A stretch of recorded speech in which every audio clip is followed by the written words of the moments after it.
안녕하십니까. 반갑습니다.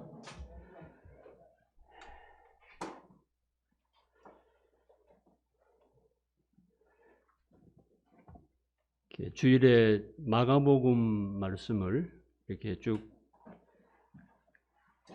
드리고 있는데요. 오늘 시간에는 우선 빌립보서 1장 1절을 열겠습니다. 그리고 시간이 좀 허락이 되면 또 이어서 마가복음 말씀 이렇게 선고하도록 그렇게 하겠습니다. 빌립보서 1장입니다. 1절을 제가 읽겠습니다. 빌립보서 1장 1절입니다. 그리스도 예수의 종 바울과 디모데는 그리스도 예수 안에서 빌립보에 사는 모든 성도와 또한 감독들과 집사들에게 편지하노니. 이 빌립보서는 한 절만 읽겠습니다.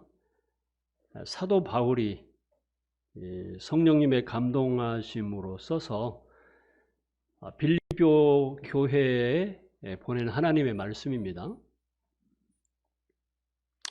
받아본 사람들은 빌립보에 사는 뭐라고 되어 있는가요?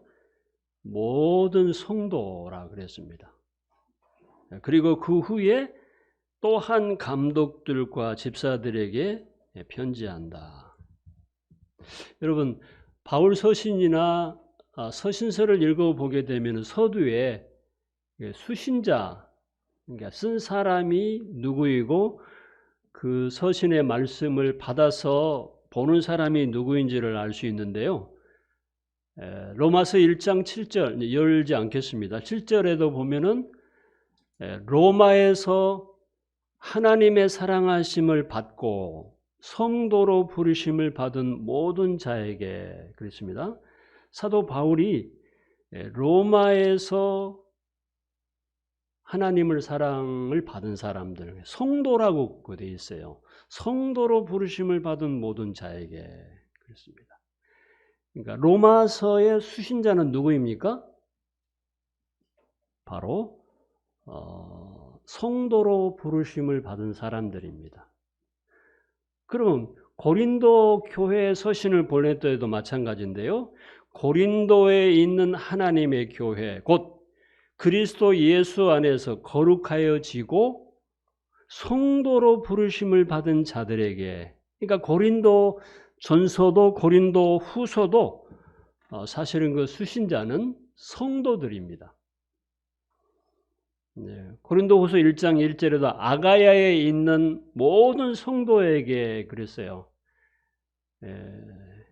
아가야라고 하는 그 지역은 지역 이름인데요. 현재 그리스의 남부 쪽이 바로 아가야 지방이고 북부는 마케도니아 이런 지역입니다.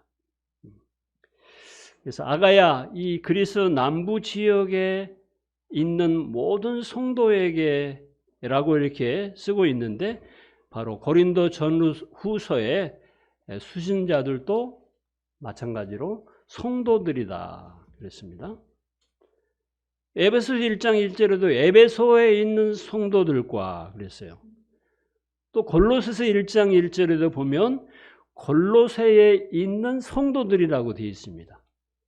모든 수신자들이, 주 수신자가 누구냐면 이 편지를 받아서 보는 사람들이 누구냐면 바로 성도들이라고 하는 것입니다. 또 데살로니가전서 1장 전서도 바울의 서신인데 거기도 보면은 여기는 교회에 편지하노니 그랬습니다. 또 데살로니가 후서 1장 1절에도 보면은 교회에 편지하노니 그렇게 되어 있습니다.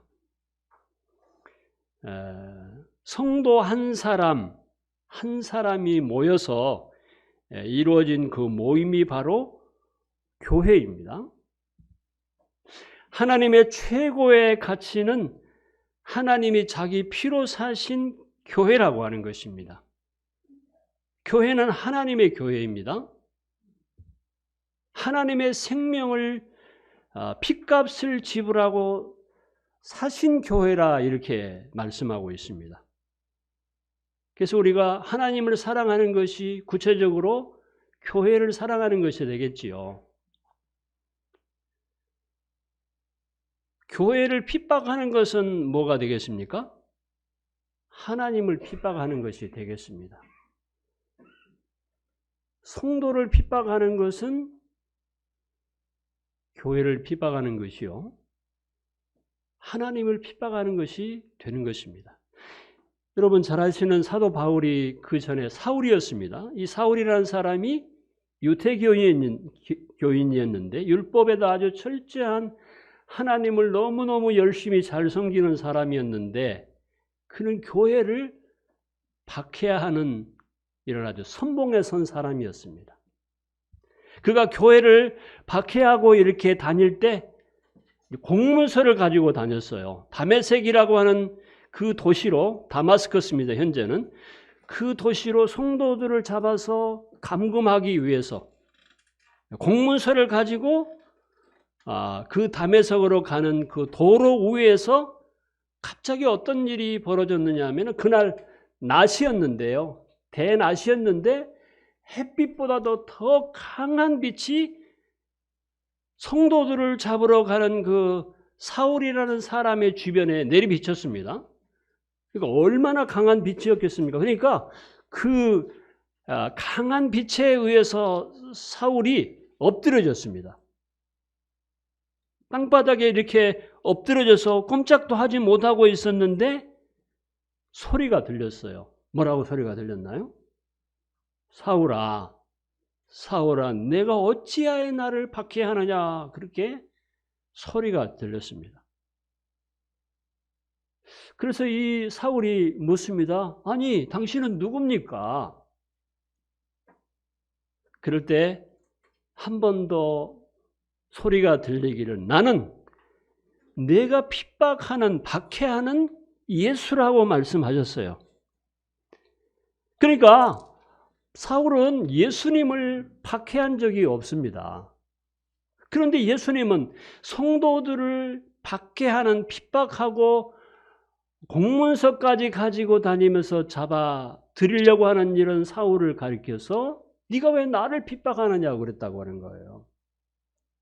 그러니까 교회를 어렵게 하고 교회를 핍박하고 이것은 성도들을 핍박하는, 박해하는 것은 다름 아닌 예수님을 박해하는 것이고 예수님을, 하나님을 박해하는 것과 같이 하나님께서 여긴다고 하는 것입니다.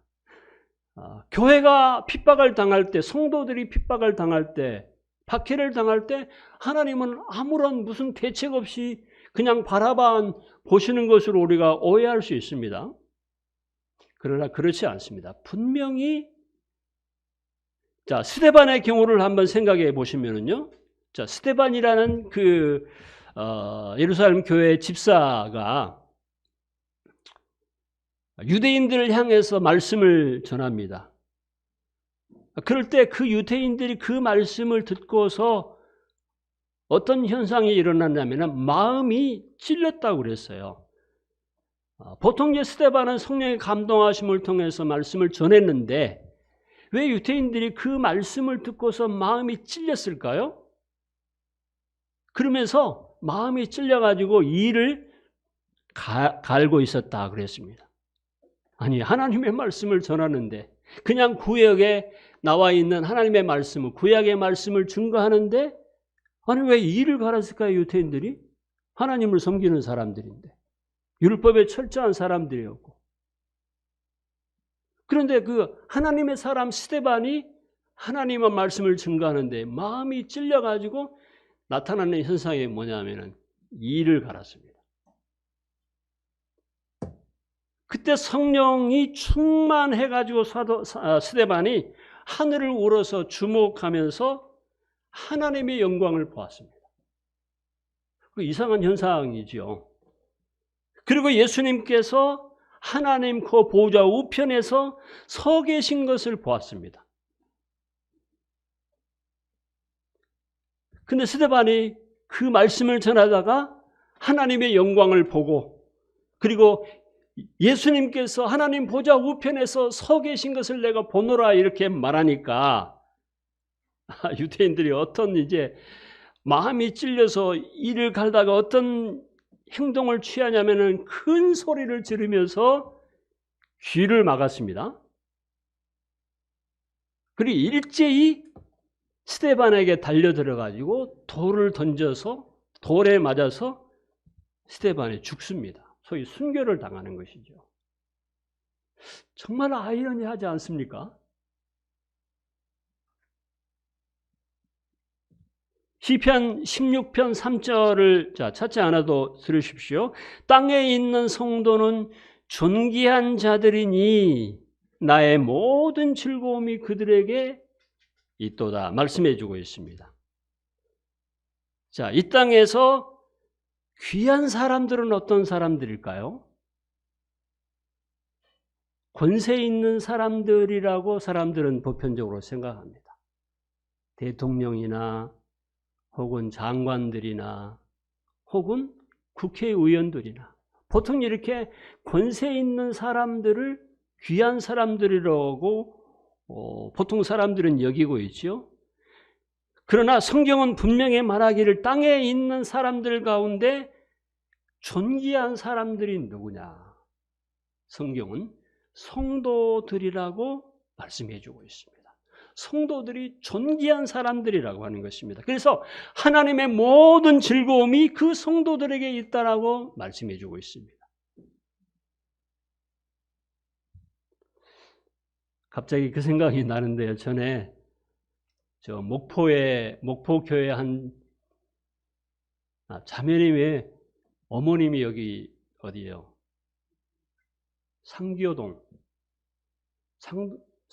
상교동입니까? 거기가? 상평도에 좀 가면은 방주관이라는 마을이 있어요.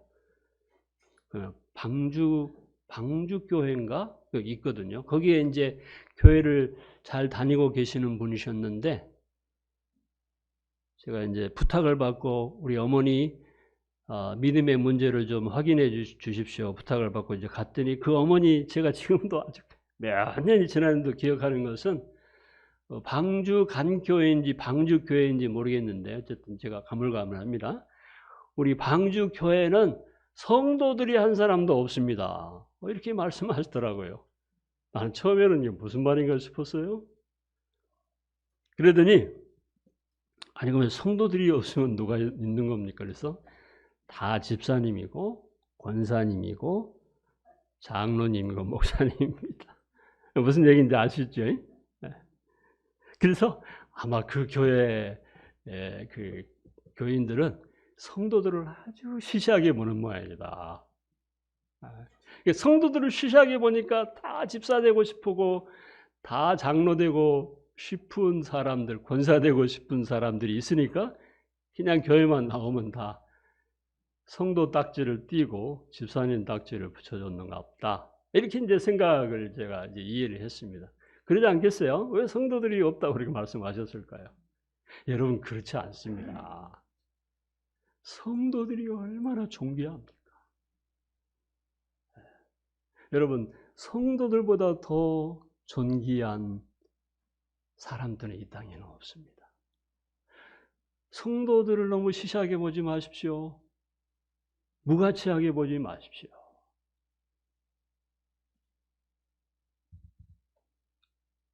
이 서신서를 신약 성경을 다 읽어보게 되면은요, 사도 바울의 서신을 읽어보게 되면은 로마서 15장 25절에 그랬습니다. 그러나 이제 내가 성도를 섬기는 일로 내가 예루살렘에 간다 그랬습니다. 사도 바울은 누구를 위해서 존재하는 사람이었냐면은 물론 복음 전하는 일을 위해서 택정함을 받은 사람이 맞습니다. 그리고 그는 그의 생애 동안 그 다음에 복음을 전하여서 구원받은 성도들을 섬기는 그런 일을 계속해서 해왔던 것입니다. 이방인 교회 성도들이 예루살렘 교회에 어려움이 있다는 소식을 알고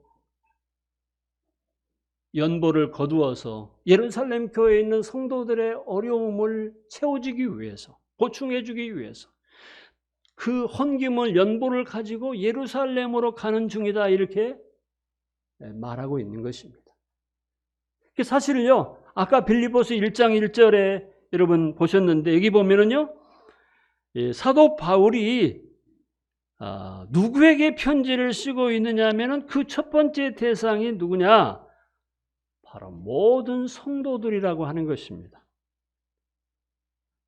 그리고 거기다가 덧붙여서 또한 그렇게 돼 있어요. 또한 감독들과 집사들에게 편지하노니 그랬습니다. 저는 이 말씀을 보면서 어떻게 사도 바울이 목사님을 빼고 그랬나?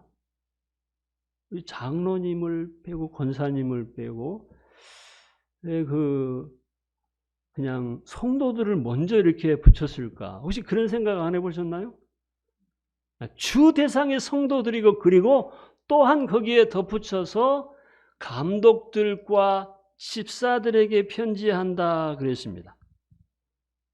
그리고 에베소 3장 8절에 보면은 모든 성도 중에서 지극히 작은 자보다 더 작은 나에게 이 은혜를 주신 것은 측량할 수 없는 그리스도의 풍성함을 이방에게 전하게 하시고라고 말씀해 주고 있습니다.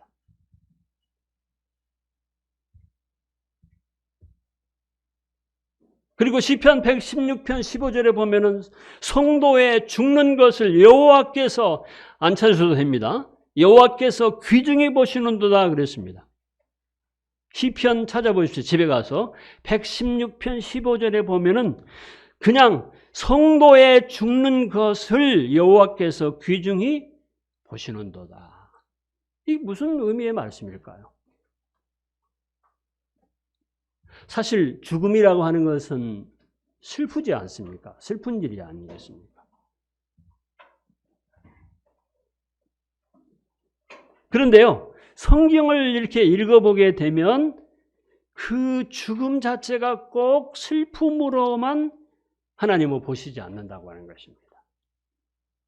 어떤 사람의 죽음은 너무너무 슬픈 일이지만 그러나 어떤 사람들의 죽음은 그렇게 보지 않는다고 하는 것입니다. 그 누구의 죽음입니까? 바로 성도의 죽는 것 자체를 하나님께서 슬프게 여기시지 않는다고 그랬습니다. 오히려 귀중하게 여기신다 이렇게 말씀하셨어요. 물론 성도들이 다 죽습니다. 그때 우리들이 이별하는 이런 그런 섭섭함이 있기 때문에 눈물도 흘리고 이런 마음이 있지만 사실 성도들이 어떤 분은요, 성도들의 소천식이라고 그랬고 환송식이라고 표현한 사람들이 있습니다. 환송식, 환송자가 맞나요? 그래서 오히려 그가 이 땅에서 지긋지긋한 죄 많은 이 세상을 떠나서 하나님의 나라에 입성하는 그런 영광스러운 날이기 때문에 그것으로 보내드리는 그런 식이라고 하는 이런 의미에서 소천식이다, 환송식이다 이렇게 표현하는 것입니다. 성도의 죽는 것은 결코 서글픈 일이 아닙니다. 아니 누가 성도들이 죽는데 어떤 사람들이 노래를 부른 사람들이 있습니까? 노래는 물론 슬퍼서 부를 수도 있지만 즐거울 때 노래를 부르는 것입니다. 그런데 사람이 죽었는데, 성도가 죽었는데 어찌 노래를 부르는 것입니까? 이런 그리스도인들 외에는 없습니다. 그리고요, 제가 장례식 때마다 좀 생각하면서 속으로 마음속에 참 며칠 후 요단강 건너가 만나리 이런 노래를 저도 이제 같이 부르면서요. 야, 이게 참 재밌는 이런 작사다. 아니 어떻게 몇 달 후가 아닙니다. 몇 년 후도 아니고 며칠이면은 짧은 시간이거든. 며칠 안 돼가지고 다시 만나게 된다는 그런 노래를 부르는 것이거든요. 그런데 다른 어떤 장례식 한번 이제 가면 언제 오나 어이 우리는 그런 노래를 부르지 않습니다. 그렇게 서글픈 노래를 부르지 않습니다. 오히려 성도들이 가는 것이 이 죄 많은 세상, 아픔이 있고 고통스러운 이런 세상을 떠나는 것을 오히려 축복하는 이런 예식을 올리는 것입니다. 그리고 잠깐 이별하는 것이 좀 섭섭하기는 한데 섭섭할 것도 없어. 이제 며칠이면 만날 거 아니겠느냐. 이러면서 노래를 이제 부르면서 죽은 성도를 보내드리는 것입니다. 이 얼마나 놀라운 일입니까? 이 얼마나 놀라운 일입니까? 성도의 죽는 것을 귀중하게 보신다고 하는 것입니다. 그런데 이제 좀 생각에 부정적인 이런 생각을 해볼 수도 있어요. 성도 자체가 그 죽음이 정말 귀중히 보시는 건데, 비근한 예로 만약에 이제 그럴 일이 없겠지만, 성도들이 어쩌다 보니까 술집에 앉아가지고 술을 먹고 있다고 한번 생각해 보십시오. 그런데 그 술집에 불이 났어. 그래가지고 술집에서 술 먹은 사람들이 다 화재가 나서 죽어버렸네. 그 가운데 성도가 이렇게 웃으시는 것이 무슨 속셈이 있어서 웃으시는가. 아니, 가지고 그 가운데 성도가 하나 섞여 있다는 뉴스를 들은다면 그것은 조금 귀한 죽음이다, 그렇게 볼 수 있을까요? 제가 그냥 생각해 본 겁니다. 또 성도인데 정말 성도답게 살지 못하고 이 땅에서 막 하나님 속썩히고 교회를 어렵게 하고 욕되게 하는 이런 분들도 혹 많지 않지만 있을 수 있어요. 그 성도라는 그 단어 자체가 얼마나 존귀합니까? 조금 다른 단어로 표현하면은 성자라는 이런 표현도 될 수 있어요. 그래서 이 중남미 쪽에 가면은요, 어떤 유명한 사람들의 이름 앞에다가 산이라는 이런 칭호를 붙입니다. 산. 그리고 그 이름을 붙일 뿐만 아니고 그 사람의 이름을 따서 동네 이름, 고을 이름을 많이 붙이는 경우들도 있어요. 길이 여기 이제 미국에 가면은 샌프란시스코가 있잖아요. 원래 그것도 영어가 아니고요. 원래 스페인어인데 산프란시스코라는 그런 이름, 도시의 이름입니다. 이게 뭐냐면은 프란시스코라는 사람이 참 사람들에게 귀감이 되는 이런 삶을 살았기 때문에 그 프란시스코라는 이름 앞에 산을 붙여 놓은 거예요. 그래서 산프란시스코라 이렇게 계속해서 그 도시를 이름을 호칭할 부를 때마다 그 프란시스코를 사실 생각하게 하는 것입니다. 그런 사람의 이름 앞에 샌 내지는 산이라고 들어가는 그 도시, 마을 이름이나 도시가 있으면요, 다 그 사람을 기리는 이런, 기억하자는 이런 의미를 담고 있거든요. 우리 저 선교지 가운데도 하나 동네가 하나 있는데, 인디오 마을인데, 샌프란시스코 동네가 있습니다. 그래서 우리가 거기다 어쨌든 간에 동네 이름을 따서 교회 이름을 지어야 되니까 샌프란시스코 교회다, 이렇게 이제 붙여놨어요. 근데 사실은 그렇게 이제 교회를 붙이려는 게 사람 이름인데 교회 이름을 꼭 이렇게 붙여야 됩니까? 라고 하시는 분들이 있는데 그냥 알려지기를 샌프란시스코니까. 그런데 성도는 정말 이 산자가 사실 점점점 가면서 신분적으로 하나님의 부르심을 받았기 때문에 성도로 부르심을 받은 사람들이 점점 성화되어가는 과정 속에 다 사실은 산자가 거기에 붙어야 되는 것입니다. 성도라는 칭호에 걸맞는 삶을 이렇게 살아가면서 점점 예수님을 닮아가는 성자와 화되어가는 것이 이제 필요한 것이죠. 여러분, 성도들은요, 그 성도라는 칭호에 알맞게 그렇게 살아가야 됩니다.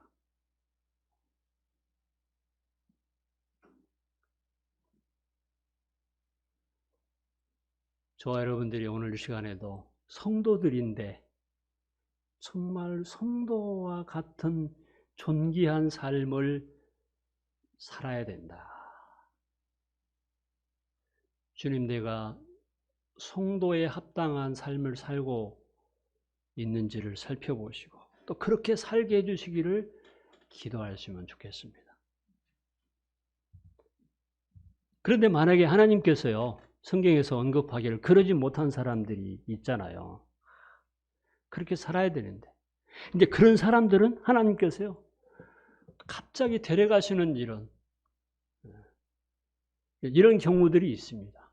사도행전 5장에도 보면 나오고, 도저히 하나님의 이름을 욕되게 하기 때문에 그냥 이 땅에 남겨놓으면 하나님의 이름을 욕되게 하는 것 때문에 차라리 하나님께서 데려가야 된다는 판단을 하시는 경우에 갑자기 데려가는 경우들, 순교를 당하는 것과 하나님께서 그의 삶을 더 이상 보지 못해서 데려가는 이런 경우들과는 전혀 다르죠. 근데 그런 죽음이라고 한다면은 존귀한 성도의 죽음이다. 그렇게 여기기는 좀 그럴 것입니다. 어쨌든 하나님은 성도의 죽음을 귀히 여기신다 말씀하셨습니다. 자, 이 두 번째, 여기 모든 성도들에게 그랬고, 그 다음에 또한이라고 붙어 있는데, 뭐냐면은 감독들이 나오고, 그 다음에 집사들이 나옵니다. 우리 이제 다음 주부터 2주 동안 장로라고 하는 이런 주제를 가지고 웨브에서 강사 행주님들을 초청해서 이제 말씀을 4시간 듣겠습니다만은, 감독들과 집사들입니다. 사실 감독과 집사는 직분자들이죠. 그러죠? 그런데 모든 성도와 감독들과 집사들은 나오는데, 아까 말씀드린 왜 여기 목사는 빠져 있을까? 왜 장로는 빠져 있고 왜 그 권사는 사도 바울이 빼먹었는가? 여기 유튜브를 통해서 이 메시지를 혹시 듣는 목사님들, 저도 목회자입니다만 너무 섭섭하게 생각하지 마십시오. 물론 다 아시는 사실이겠지만 사실 중요한 것은 성도들입니다. 감독들이 먼저 나오지를 않아요. 집사들이 먼저 나오지를 않습니다. 하나님 보실 때 성도로 부르심을 받은 사람들을 위에서 존재하는 사람들이 누구냐 하면은 감독들이요. 성도들을 위해서 있어야 할 사람들이 누구냐 하면은 집사들인 것입니다. 그리고요, 목사들을 빼먹은 것이 아니고 사도행전 20장에 보면은 목사와 장로와 감독은 동일한 사람들입니다. 빼먹은 게 아니에요. 성경에는 2가지 직분이 있습니다. 분명하게 제가 성경을 보는 관점에서 2가지 직분 외에 다른 직분이 없습니다. 그 한 가지 직분이 바로 감독의 직분이요, 또 한 가지 직분이 뭐냐? 집사의 직분입니다. 감독과 집사의 직분 외에 성경에 다른 직분을 찾아볼 수가 없습니다. 여러분, 혹시 찾으셨으면 저에게 알려주시기 바랍니다. 제가 엄청 성경을 뒤져본 사람은 아닙니다만, 일부러 또 그걸 뒤져보려고 하는 사람은 아닙니다만, 감독과 집사 직 외에 다른 직분이 성경에는 없습니다. 우리 사도행전 20장을 한번 열어보겠습니다.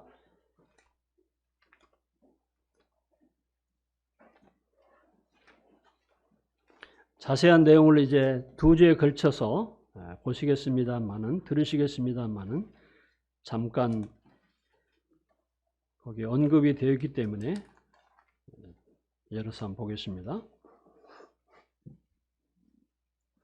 자, 사도행전 20장 17절부터 보시면은 바울이 밀레도에서 사람을 예배소로 보내어 교회 장로들을 청하니 그렇습니다. 자, 그 장로들이 18절에 오매, 여기 분명히 장로들로 되어 있죠. 그들에게 말하되 아시아에 들어온 첫날부터 지금까지 내가 항상 여러분 가운데 어떻게 행하였는지를 여러분도 아는 바니 곧 모든 겸손과 눈물이며 유대인의 관계로 말미암아 당한 시험을 참고 주를 섬긴 것과 유익한 것은 무엇이든지 공중 앞에서나 각 집에서나 거리낌이 없이 여러분들에게 전하여 가르치고 유대인과 헬라인들에게 하나님께 대한 회개와 우리 주 예수 그리스도께 대한 믿음을 증언한 것이라. 보라 이제 나는 성령에 매어 예루살렘으로 가는데 거기서 무슨 일을 당할는지 알지 못하나라. 오직 성령이 각 성에서 내게 증언하여 결박과 환난이 나를 기다린다 하나 내가 달려갈 길과 주 예수께 받은 사명 곧 하나님의 은혜의 복음을 증거하는 일을 마치려 하면은 나의 생명조차 조금도 귀한 것으로 여기지 아니하노라. 보라 내가 여러분 중에 왕래하며 하나님의 나라를 전파했으나 이제는 여러분이 다 내 얼굴 다시 보지 못할 줄 아노라. 그러므로 오늘 여러분에게 증언하거니와 모든 사람의 피에 대하여 내가 깨끗하니 이는 내가 꺼리지 않고 하나님의 뜻을 다 여러분에게 전하였습니다. 28절입니다. 여러분은 자기를 위하여 또는 온 양떼를 위하여 삼가라.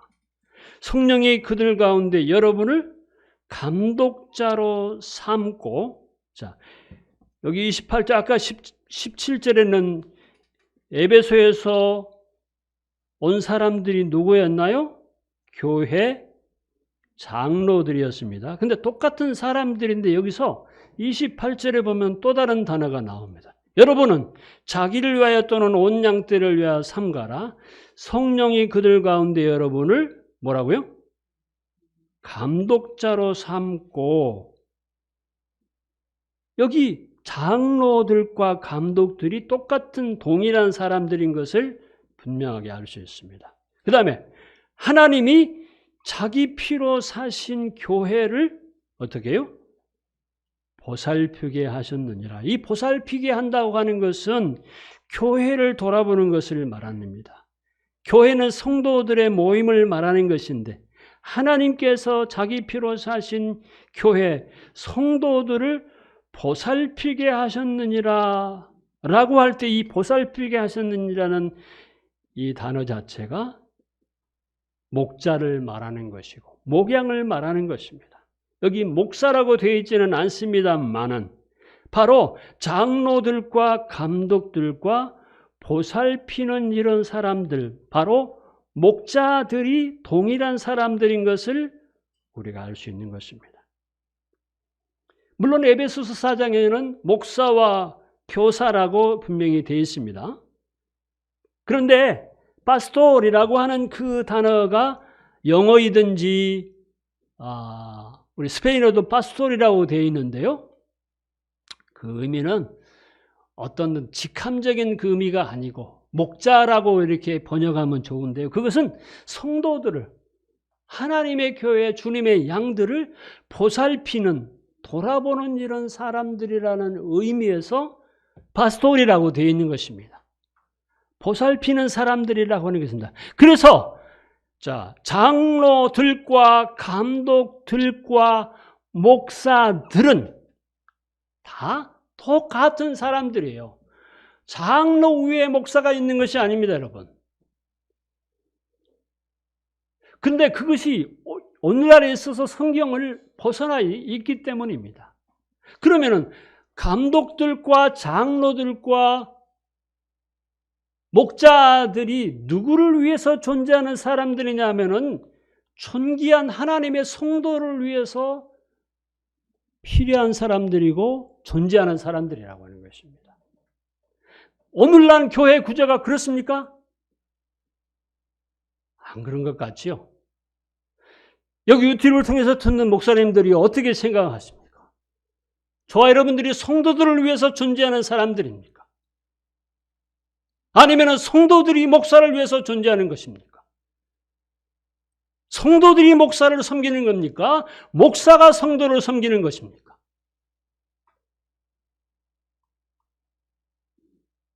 사도 바울도요, 성도들을 섬기기 위해서 불철주야 일하는 사람이었습니다.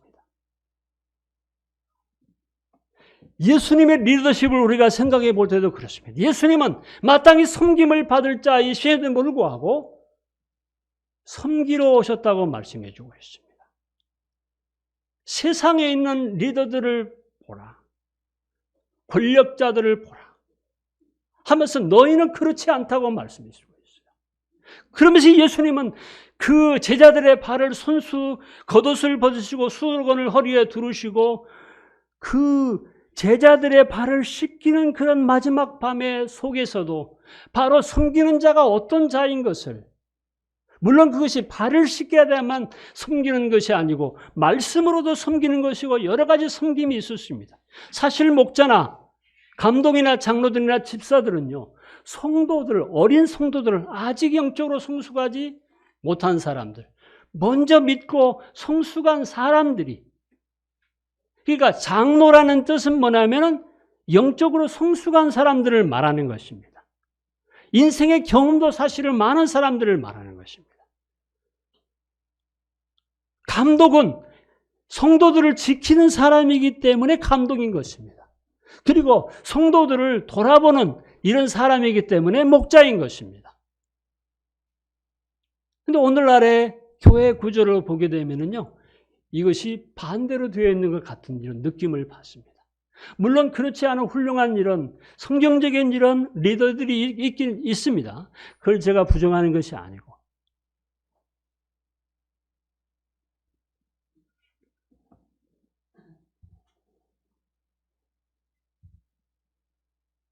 집사들도요, 정확히 이렇게 그 의미를 살펴보면은 집사는 종입니다, 종.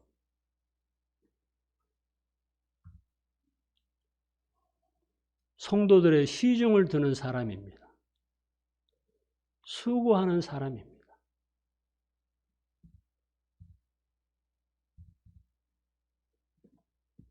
디모데전서 3장, 마가복음은 조금 들어가기가 어려울 것 같습니다. 다음 시간에 하기로 하고요. 3장 1절만 보겠습니다. 두 죄를 충분하게 들을 수 있기 때문에 그냥 읽어드리고, 자, 미쁘다 이 말이요, 믿을만 하도다 이 말이요, 곧 사람이 감독의 직분을 얻으려 함은 선한 일을 사모하는 것이라 함이로다. 이 말씀을 대부분 다 잘 이해하고 계십니다만 이 말씀을 분명하게 이해하실 필요가 있습니다. 감독의 직분을 얻고자 하는 것은 선한 일을 사모하는 것이다. 이 말을 조금 다른 말로 표현해 보면은요, 더 이해하기 쉬운, 감독의 일은 선한 일이다, 이 말씀입니다. 줄여가지고 이걸 복잡하게 잘못 오해할 수 있어요. 이제 말씀드립니다. 선한 일이라는 그 단어가 원어상으로 칼로스인데요. 이 말은 선한 일이다 하는 말의 다른 말로 표현하면 훌륭한 일이다, 그런 말입니다. 그리고 좋은 일이라는 그런 말입니다. 가치 있는 일, 그리고 고귀한 일이라는 그런 의미를 가지고 있습니다. 그래서 감독의 일은 훌륭한 일이며 좋은 일이며 가치 있는 일이고 고귀한 일이라는 그런 의미를 갖고 있는 것입니다. 자, 그렇게 이해하셔야 됩니다. 분명하게. 감독의 직분을 얻으려 하는 것은 선한 일을 사모하는 것이다. 잘 이해하셔야 됩니다.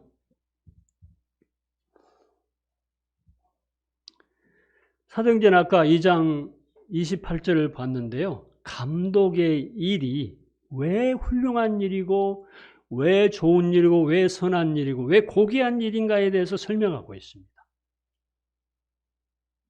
하나님께서 자기 피로 사신 교회를 돌아보고 양들을 지키는, 인도하는 이런 일이기 때문에 그렇습니다. 이 일은요, 이 감독의 일은 많은 문제를 만납니다. 많은 수고가 따르고 희생이 따르는 일입니다. 하나님께서 감독의 일은 훌륭한 일이라고 선포하셨기 때문에 또한 감독, 장로, 목자의 일을, 그 훌륭한 일을 하기를 사모하는 사람들은 어떻습니까? 그 훌륭한 고귀한 일에 합당한 자격을 갖춘 사람들이 한다는 것입니다. 성숙한 사람들이기 때문에 장로이고, 교회를 다스리고 지키는 사람들이기 때문에 감독이고, 하나님의 양들을 돌아보는 사람들이기 때문에 목자인 것입니다. 감독의 직분을 사모하는 일이 좋은 일임을 보게 됩니다. 그래서 감독이 되고자, 직분을 얻고자 하는 사람들은요, 이런 두 부류의 사람들이 있을 수 있어요. 부정적인 면에서는 어떻습니까? 어떤 세속적인 야망을 가지고 그 감독직을 사모할 수가 있습니다. 적어도 우리들 가운데는 그런 사람들이 없을 것입니다. 없어야 되죠.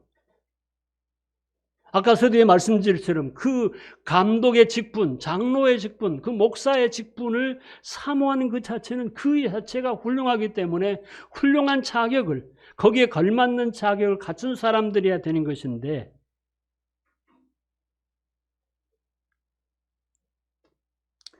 그 일을, 감독의 직분을 사모하는 일은 참 좋은 일이라고 하는 것입니다.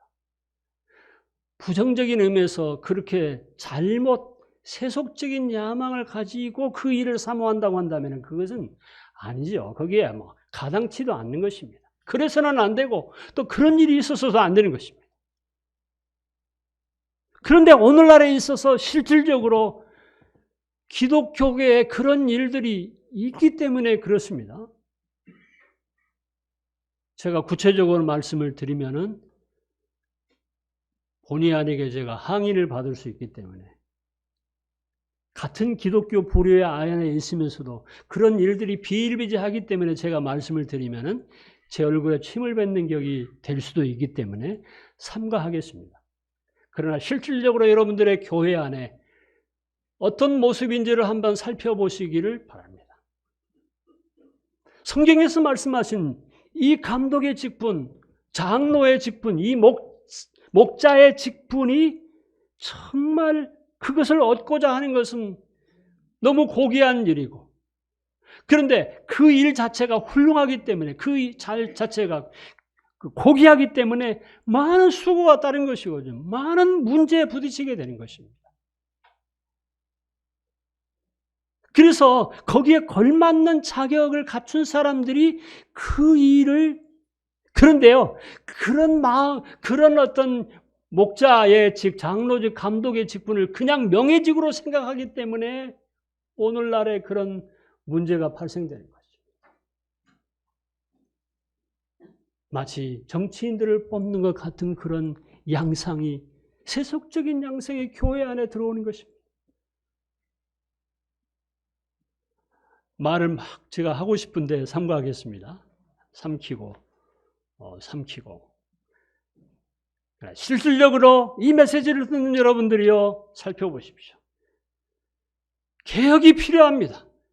정말 감독과 장로와 목자들이 어떤 사람이어야 되는가, 이 일이 얼마나 훌륭한 일이고 얼마나 고귀한 일이 돼야 되는지를, 얼마나 수고가 따라야 되고 희생이 따르는 일들을, 그래서 사실요, 정상적인 마음으로 이 직분을 사모하는 것은 아름다운 것입니다.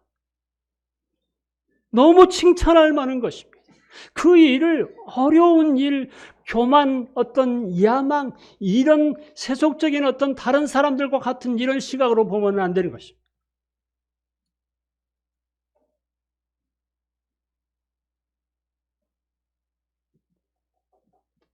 에베소 장로들에게 사도 바울은 말씀하고 있습니다. 또 디모데에게 각 성을 다니면서 장로들을 이렇게 세우는 일에 있어서 이와 같은 자격을 갖춘 사람들을 세워야 된다.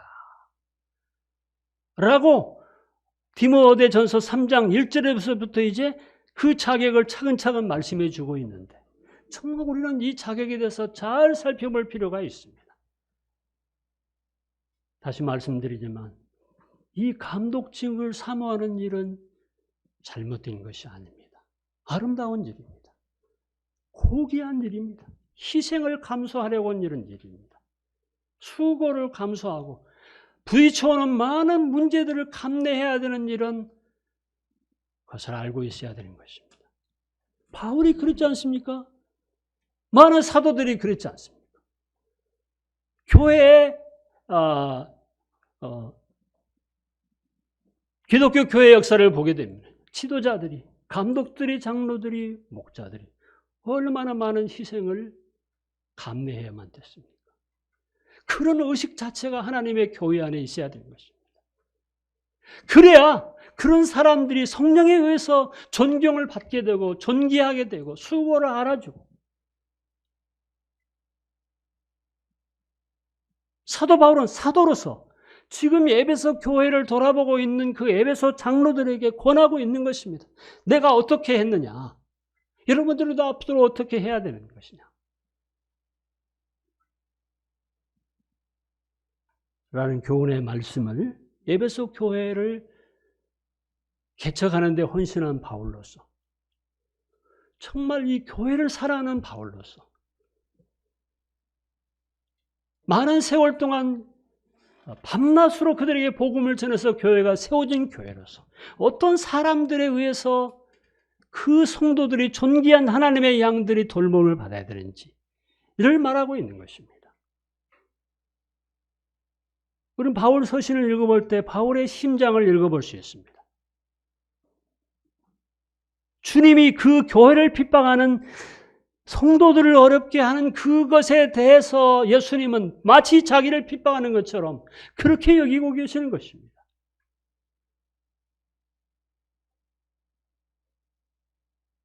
사도 바울은 성도들을 존귀하다고 말씀했습니다. 그리고 성도들에게 편지를 쓰고 있습니다. 성도들의 죽음조차도 성경은 하나님께서 존귀하게 보신다고 말씀해 주고 있습니다. 기도하겠습니다. 은혜로우신 아버지 감사합니다. 우리를 구별된 성도로 불러주신 것이 하나님의 은혜인 것을 감사합니다. 그 존귀한 성도들을 섬기고 돌아보고 지키고 인도하는 일에 거기에 걸맞는 감독들이 필요합니다. 성숙한 장로들이 필요합니다. 돌보는 목자들이 있어야 하겠습니다. 아버지 하나님, 주님께서 이 하나님의 교회 안에 하나님께서 원하시는 성도들을 정말 잘 돌아보는 그런 사람들을 장로와 집사들을 세워주시기를 간구합니다. 은혜 말씀께 부탁드리고 감사드리며 예수님 이름으로 기도했습니다. 아멘. 고맙습니다.